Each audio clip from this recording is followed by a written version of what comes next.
پەپوولەی دڵ.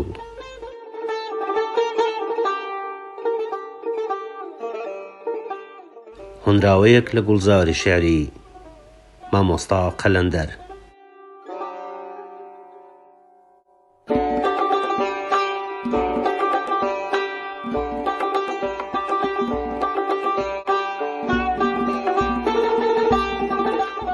وەرن سەیرێ لە مەیدانە شکۆی باز و گوڕەی مەمدێ،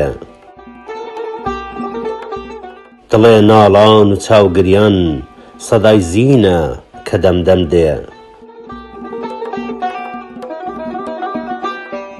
نە پڕشەنگی نیگات دێت و نەدەت بینم بە چاوی دڵ،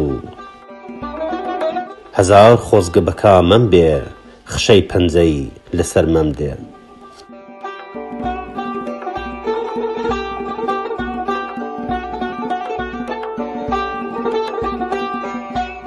مریدانت لە پێکەوتن جەماڵی پاکی تۆیان دی،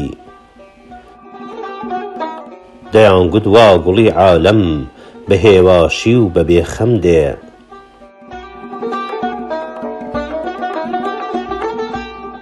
موژەت تیری خەدەنگی تیژ لە دڵ ڕاچوو بە یەکجاری،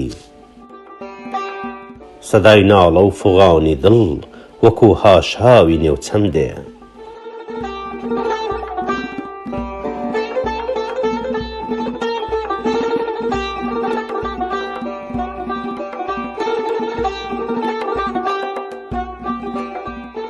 گەڕی عاشقان دەناڵێنن لە جێدان و بە هاوارن،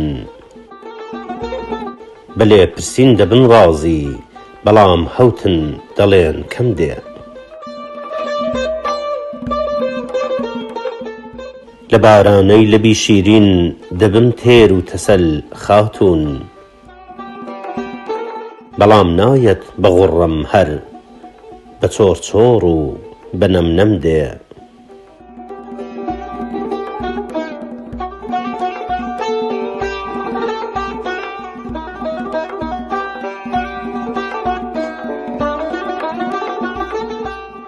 سوارۆی شەو وەڕێکەوت و تەوافی تۆ دەکا شیرین، چلۆن باشار دەکا ئەی گوڵ پەپوولەی دڵ هەتا شەم دێ.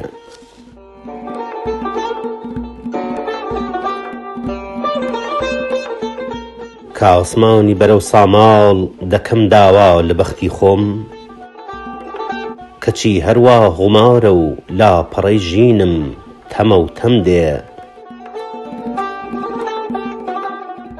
قەلەندەر چاوی تا مەزرۆت کەوا پڕ بێ لە دڵداری، دەڵێم پێت وایە لافاوە نەخێر خاڵە بە ژەمژەم دێ.